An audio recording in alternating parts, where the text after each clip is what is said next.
Oh, maybe it's all right, tens. Thought I would just go over factoring so you could watch this when you're at home. I have the 5 major types of equations that we've been looking at over the last few days, and later I'll do another video on the ones that we took a look at yesterday.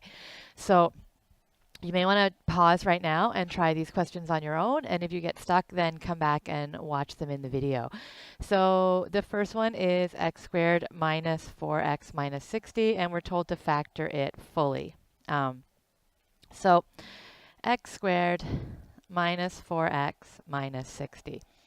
So if you remember, we need to find two terms that multiply to x squared. And then we need to find two numbers that multiply to negative 60.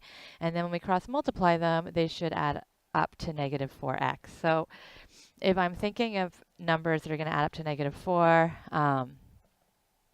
I can start to work my way down through the factors, but I know they kind of need to be 4 numbers apart.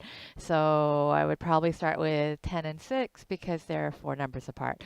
So two numbers that multiply to x, or two terms that multiply to x squared, or x and x, and two numbers that multiply to negative 60 and still will add up to negative 4 are negative 10 and 6. And so then to check to see if that works, I just have to cross multiply. So 6 times x is 6x, and negative 10 times x is negative 10x.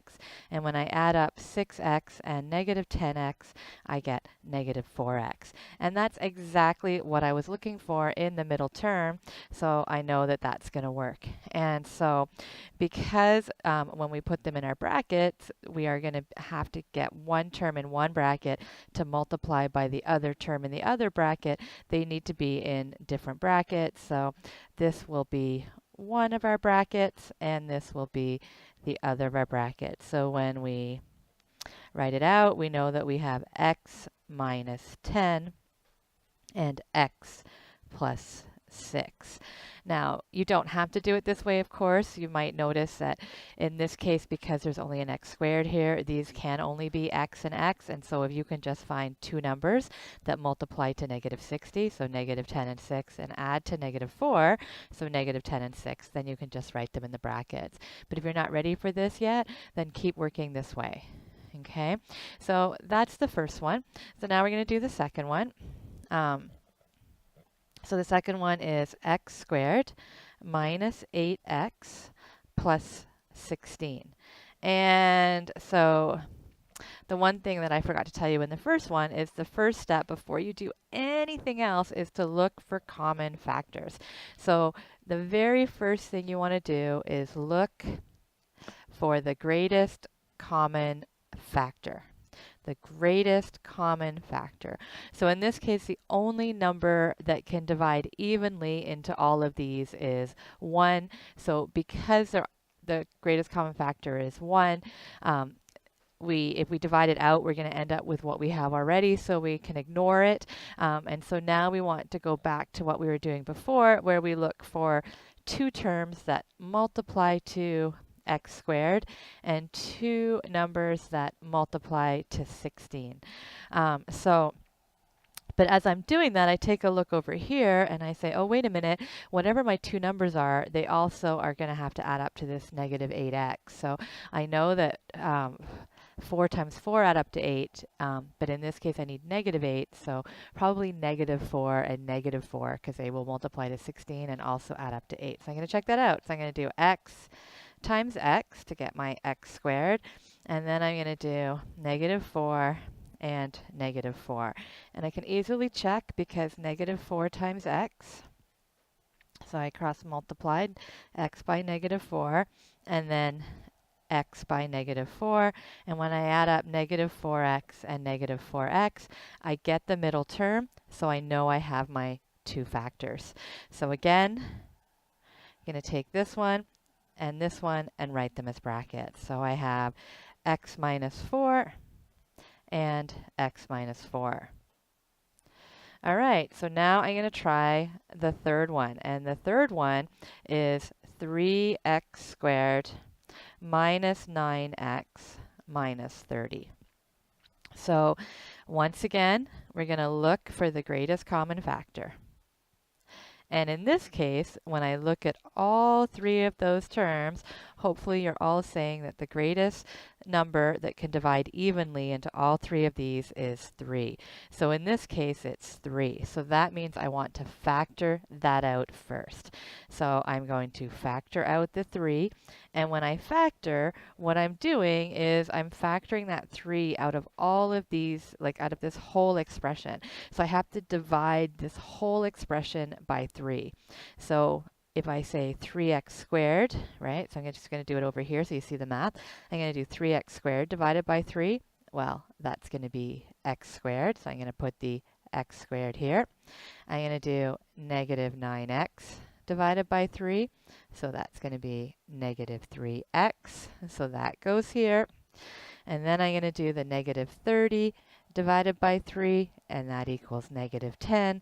And so that goes here. So now I have one of my factors. My factor is 3.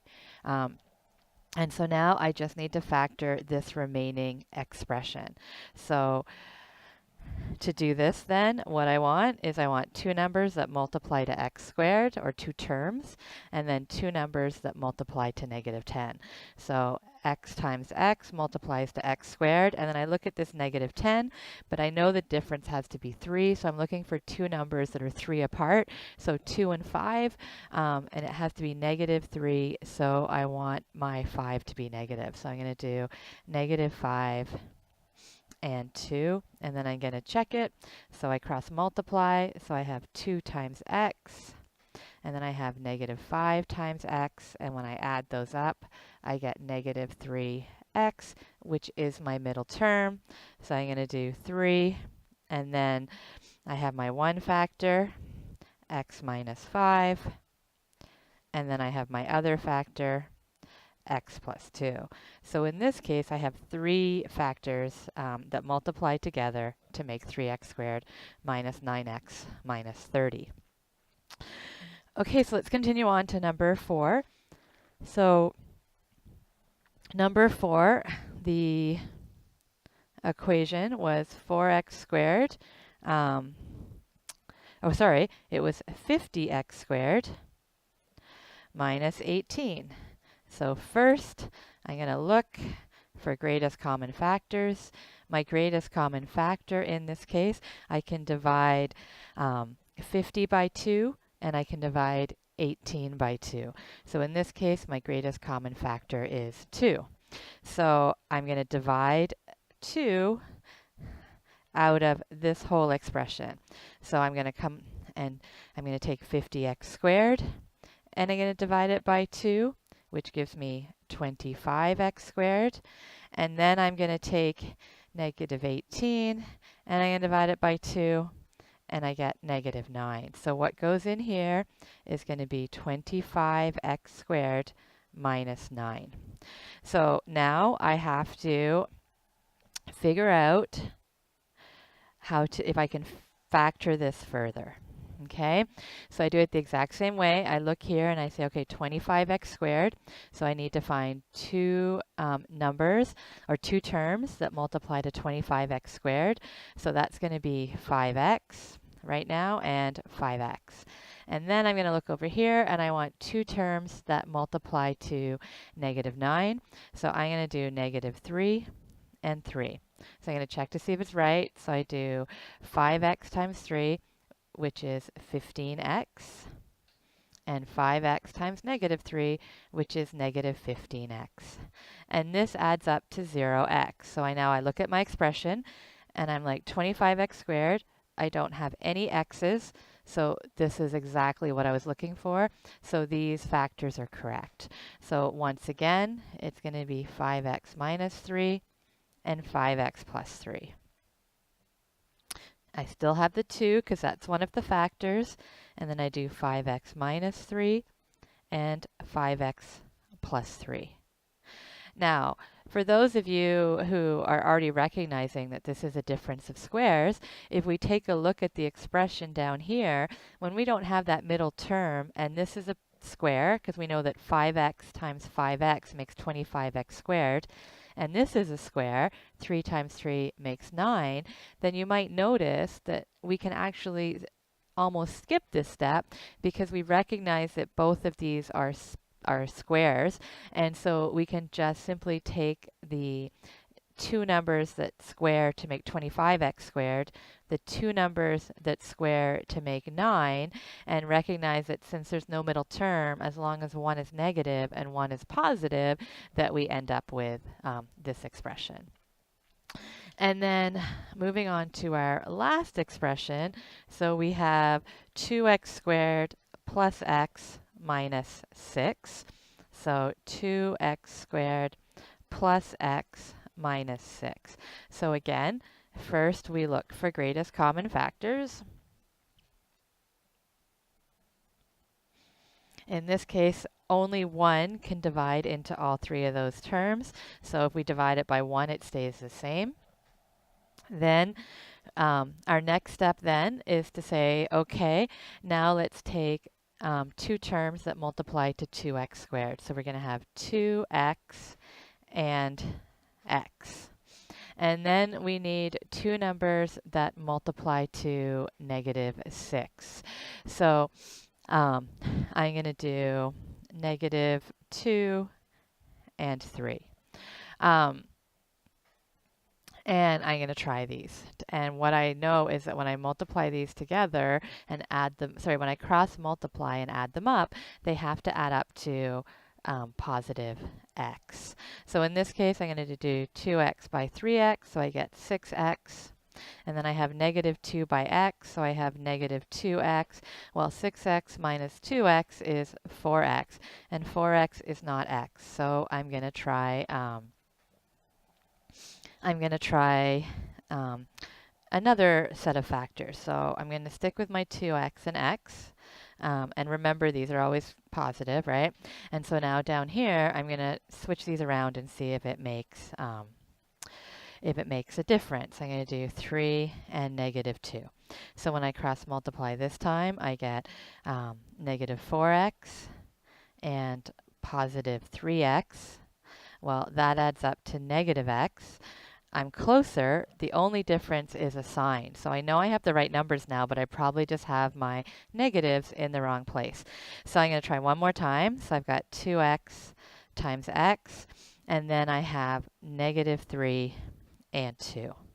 So I cross multiply, and I have 4x minus 3x, which equals x. And this time, this matches, so this is correct. So my factors are 2x minus 3 and x plus 2. So I'm going to come over here and I'm going to do 2x minus 3 and x plus 2. And then I'm done. So like I said, even if you've watched this whole video, maybe write out the questions again and try to do them. And just keep posted for a video on the more complicated factoring. Hope that helps, tens.